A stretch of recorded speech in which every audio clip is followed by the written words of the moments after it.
नमस्कार, मैं आरडी भारती और आप देख रहे हैं बिहारी सुल्तान। बिहार की जो नई सरकार है, ये सरकार नहीं बल्कि समस्याओं का भंडार है। एक समस्या खत्म नहीं होती, दूसरी समस्या खड़ी हो जाती है।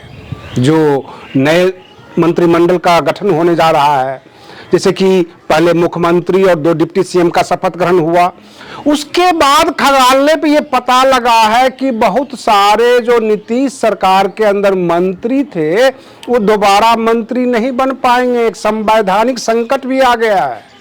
दूसरा, कुछ ऐसे वरिष्ठ मंत्री थे जिनके सामने समस्या ये है कि उनकी वरिष्ठता को देखते हुए सरकार के सामने समस्या है कि उनको कौन सा मंत्रालय दिया जाए। और रही बात ये, अगर मंत्रालय उस टाइप का नहीं मिला तो बगावत निश्चित है, जदयू में भी बगावत निश्चित है। और रही बात ये कि विपक्ष में आरजेडी और जो भी विपक्ष में है सीपीआई एमएल कांग्रेस, सबके सब लामबंद तो हो ही रहे हैं, साथ में आ रहे हैं जीतन राम मांझी, चिराग पासवान, उपेंद्र कुशवाहा, क्योंकि उपेंद्र कुशवाहा की तो लुटिया ही गुम हो गई है। उनके ऊपर तो बहुत तगड़ा संवैधानिक संकट सामने नजर आ रहा है। मैं आपको बिंदुवार तरीके से बता देता हूं कि जो बिहार में जो नई सरकार बनी है, ये नई सरकार नहीं बल्कि समस्याओं का भंडार है। और नीतीश कुमार अपने परिवार को सेफ जोन में ले जा रहे हैं। बार बार कहते हैं 6 महीने का समय निशांत को चाहिए। इसका मतलब है कि नीतीश कुमार के दिमाग में बहुत कुछ चल रहा है। 2 बातें हो सकती है, या तो बिहार के अंदर कोई तगड़ा घोटाला हुआ पड़ा है सरकार में, अथवा कोई बहुत बड़ा वित्तीय संकट है जिसको नीतीश कुमार जानते हैं और अपना पीछा छुड़ा रहे हैं, खास करके अपना और अपने पुत्र का। इसलिए खुलकर सरकार में शामिल होने की कवायद नहीं करते, बेटे को भी नहीं आगे कर रहे हैं। रही बात ये, अब ये वो जाने अथवा क्या समस्या है, क्योंकि मुख्यमंत्री रहे हैं तो वही खुल के बताएंगे। जांच में जब पता लगेगा तो उसके बाद तो सारी पोल खुल जाएगी। लेकिन कुछ मंत्री ऐसे बनाए गए थे नीतीश सरकार में जो दोबारा मंत्री नहीं बन सकते। संवैधानिक संकट है। जैसे कि आपने सुना होगा, उपेंद्र कुशवाहा के पुत्र थे दीपक प्रकाश, कहते थे 12वीं पास है, नया नया लड़का, और उसको बुलाकर उनको जो है मंत्री पद दे दिया गया था, मंत्री बना दिया गया था उपेंद्र कुशवाहा के पुत्र को, दीपक प्रकाश को। अब वो दोबारा मंत्री इसलिए नहीं बनेंगे कि नवंबर में वो मंत्री बने। 6 महीने के अंदर चाहे विधान परिषद हो अथवा विधानसभा हो, किसी सदन का उनको सदस्य बनना चाहिए था। और 20 मई को टाइम पूरा हो रहा है, 6 महीने। रही बात ये कि आप कहेंगे 20 मई से पहले अगर मंत्रिपरिषद का गठन हो जाएगा तो संविधान का जो अनुच्छेद 164 का क्लॉज 4 ये कहता है कि रिपीट आप नहीं कर सकते हैं, बार बार नहीं कर सकते। इसका मतलब ये हुआ कि फिर तो किसी का सदस्य बनना ही नहीं पड़ेगा। 6 महीने के अंदर ही सरकार उससे इस्तीफा ले लेगी और फिर से उसको शपथ ग्रहण करा देगी। तो ये जो है लोकतंत्र के भावनाओं के साथ खिलवाड़ हो जाएगा और संविधान इसकी इजाजत नहीं देता। या तो उनको किसी सदन का सदस्य बन जाना चाहिए था 6 महीने के अंदर, अभी तक बने नहीं है। तो जब तक वो किसी सदन का सदस्य नहीं बनेंगे वो मंत्री परिषद में तो आ नहीं सकते। तो दीपक प्रकाश को साइड कर दीजिए, उपेंद्र कुशवाहा ऐसे ही मुंह फुला के साइड हो जाएंगे कि भैया इस सरकार से हमें क्या लेना देना, ना मैं मंत्री, ना मेरा बेटा मंत्री, ना मेरी पत्नी मंत्री, बहुत सारी बातें हैं। अब एक सामने बीजेपी से आ रहा है, जो विजय सिन्हा हैं वो डिप्टी सीएम थे, और डिप्टी सीएम से ऊपर का पद जो होता है वो मुख्यमंत्री, क्योंकि उप मुख्यमंत्री को कहा जाता है चुप मुख्यमंत्री। तो चुप मुख्यमंत्री से प्रमोशन होगा वो मुख्यमंत्री का। लेकिन अब उनके बारे में सोच रही है पूरा का पूरा बीजेपी और बाकी लोग जितना भी है कि इनको कौन सा ऐसा मंत्रालय दिया जाए जो इनके बराबर का हो, इसमें ये खुश रह सके, बड़ा मंत्रालय हो, इक्विवेलेंट हो मुख्यमंत्री का।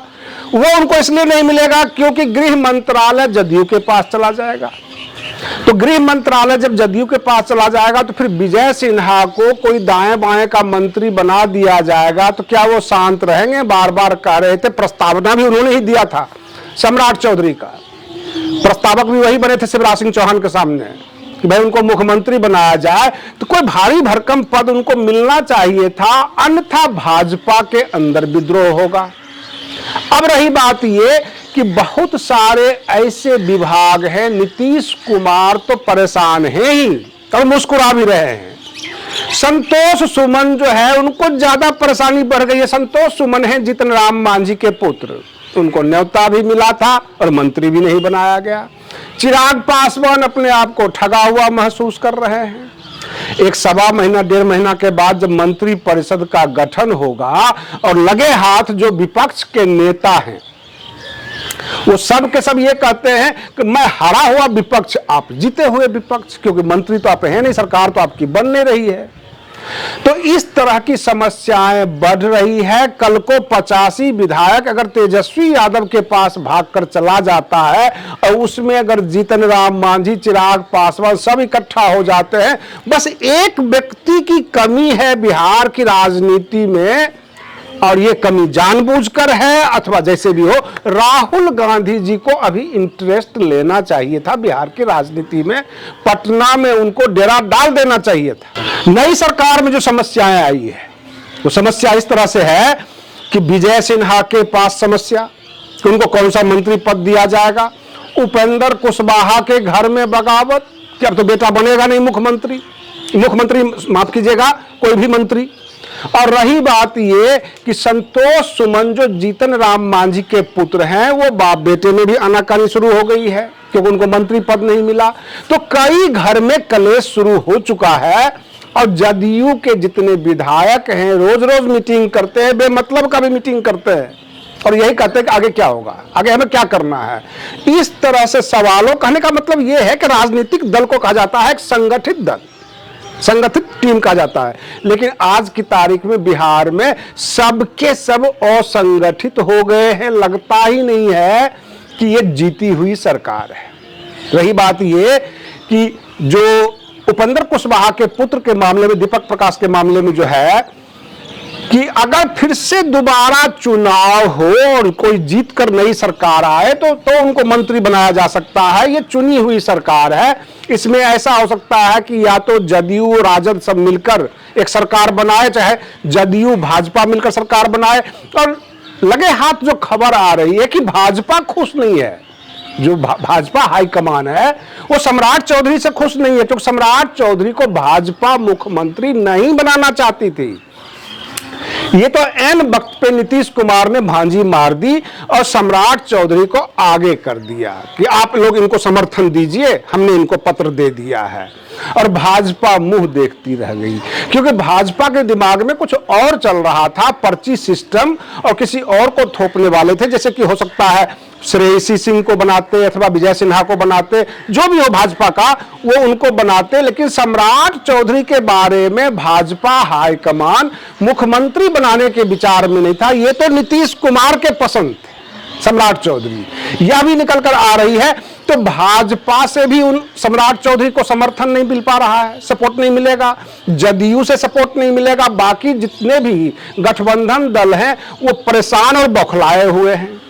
ले देकर विपक्ष को इस टाइम मजबूत होकर साथ में खड़ा होना था, सवाल जवाब करना था।